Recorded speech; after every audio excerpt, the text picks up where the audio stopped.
میں آپ کو خلیج نیوز کی طرف سے مرکزی رویت ہلال کمیٹی کا چیئرمین بننے پر مبارکباد پیش کرتا ہوں۔ خیر مبارک۔ مفتی منیب صاحب کے ساتھ بھی کوئی اختلاف تھا؟ اچھا مولانا صاحب، ہم سارے مسلمان تو ایک دن عید منانے کے لیے ترس گئے ہیں، ہم کوشش کریں گے کہ انشاءاللہ پشاور میں بھی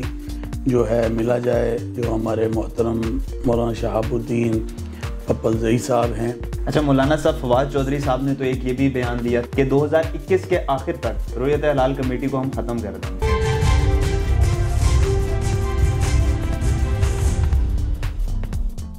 السلام علیکم ناظرین، خلیج نیوز کے ساتھ میں ہوں آپ کا میزبان اسامہ اقبال۔ آج ہمارے ساتھ اسٹوڈیو میں موجود ہیں حال ہی میں نئے منتخب ہونے والے مرکزی رویت ہلال کمیٹی کے چیئرمین اور خطیب بادشاہی مسجد لاہور مولانا عبدالخبیر آزاد صاحب۔ آئیے ان سے گفتگو کرتے ہیں۔ مولانا صاحب، بہت بہت شکریہ آپ ہمارے اسٹوڈیو میں تشریف لائے۔ میں آپ کو خلیج نیوز کی طرف سے مرکزی رویت ہلال کمیٹی کا چیئرمین بننے پر مبارکباد پیش کرتا ہوں۔ خیر مبارک، اللہ تعالیٰ آپ کو جزائے خیر عطا فرمائے، اور میں مشکور ہوں خلیج ویب چینل کا کہ آج میں آپ کے ساتھ بیٹھ کر بات چیت کر رہا ہوں۔ مولانا صاحب، آپ کو ابھی آپ منتخب ہوئے ہیں چیئرمین رویت ہلال کمیٹی، آپ کو اس میں کوئی مشکلات ابھی سے درپیش آنا شروع ہوئی ہیں؟ نہیں، میں بالکل ایسی کوئی بات نہیں ہے، اور میں آپ کو یہاں یہ بتانا چاہتا ہوں کہ میں اس سے پہلے 15 سال مرکزی رویت ہلال کمیٹی جس کا میں چیئرمین بنا ہوں، اس کا میں ممبر رہا ہوں۔ بلا شبہ۔ اچھا، لوگوں کہہ رہے ہیں کہ آپ کا کوئی مفتی منیب صاحب کے ساتھ بھی کوئی اختلاف تھا، اس بارے میں کوئی سچائی ہے؟ نہیں، میرا کوئی اختلاف نہیں تھا، اور میں تمام بزرگوں کی عزت احترام کرتا ہوں، اور ہمیشہ ہم مل کر بڑے اچھے طریقے کے ساتھ اور آسن طریقوں کے ہم پوری کمیٹی تھے، تو میرا کوئی اختلاف نہیں رہا، اور میں تمام لوگوں کی عزت احترام جیسے کل کرتا تھا آج بھی کرتا ہوں۔ مولانا صاحب، تمام مسالک نے آپ پر اپنا اعتماد ظاہر کیا ہے، تو کیا آپ کو لگتا ہے کہ یہ بہت بڑی ذمہ داری ہے، آپ اس کو احسن طریقے سے نبھا سکیں گے؟ ہاں، میں یہ سمجھتا ہوں کہ یہ ایک ذمہ داری ہے، اور پوری ملک کی ذمہ داری ہے، اور یہ حکومت نے جو مجھے دی ہے،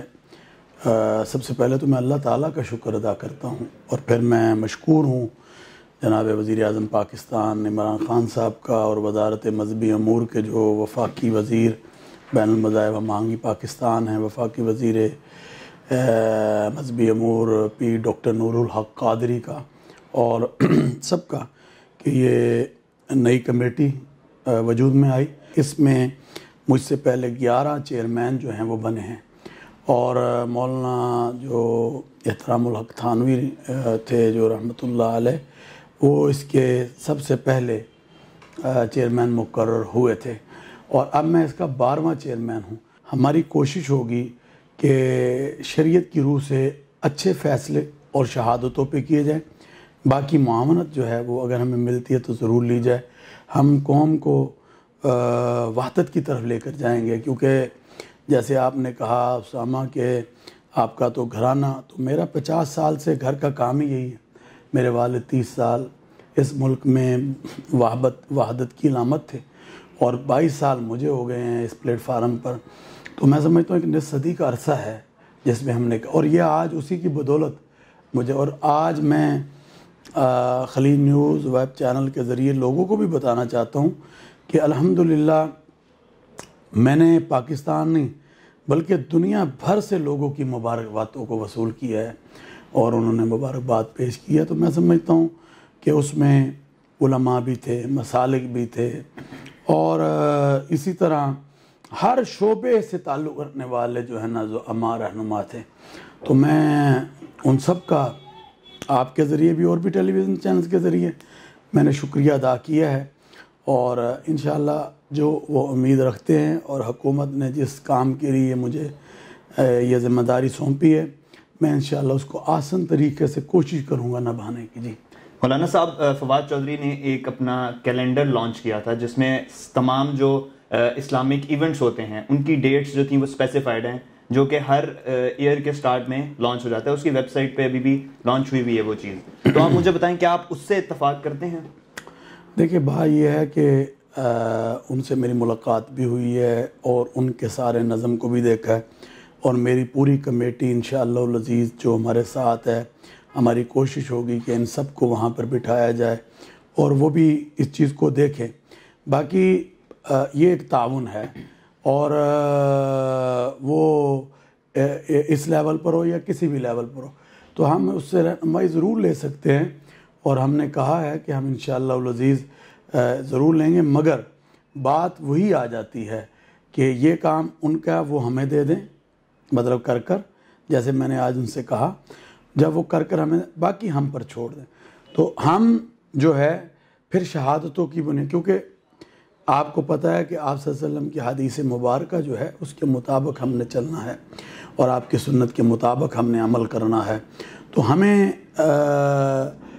اس چیز کو سامنے رکھنا ہوگا، شرعی اصولوں کو بھی اور شہادت کو بھی۔ اور پہلے بھی یہی ہوتا تھا کہ جب کہیں سے بھی پورے ملک، آپ دیکھیں نا، ہمارے ملک میں سندھ ہے، ہمارے ملک میں پنجاب ہے، ہمارے ملک میں بلوچستان ہے، ہمارے ملک میں کے پی جو سرحد جس کو کہتے ہیں وہ ہے، پھر گلگت بلتستان ہے، آزاد جموں کشمیر ہے، یہ پورا ایک ملک ہے، اور اس ملک میں کہیں پر بھی کوئی اگر شخص چاند دیکھتا ہے تو اس کو باقاعدہ اس کمیٹی کے اندر ڈسکس کیا جاتا ہے، اور پھر اس کو پرکھا جاتا ہے۔ جب ہم دیکھتے ہیں لوگ ماہرین، تو پھر اس کے بعد شہادت کی بنیاد پر ہی چاند آنے یا نظر نہ آنے کا جو ہے وہ بات کی جاتی ہے۔ اگر نہیں آیا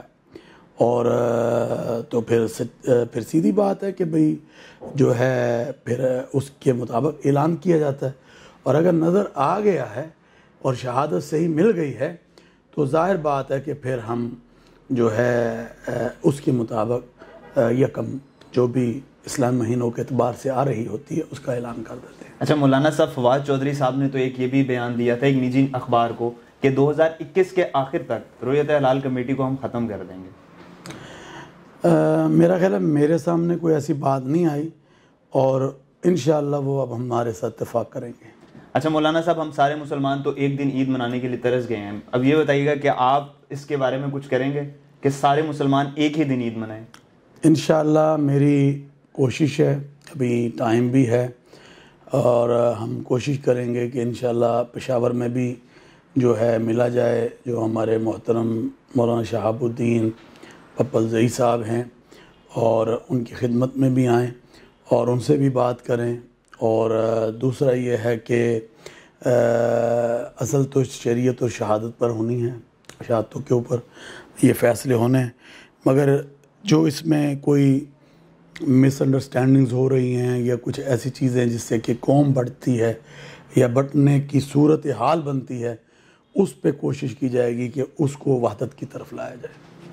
جی ناظرین، یہ تھے مولانا عبدالخبیر آزاد صاحب۔ ہم امید کرتے ہیں کہ ان کی صدارت میں تمام مسلمان ایک ہی دن عید منائیں گے۔ خلیج نیوز کے ساتھ اسامہ اقبال کو دیجیے اجازت۔ اللہ حافظ۔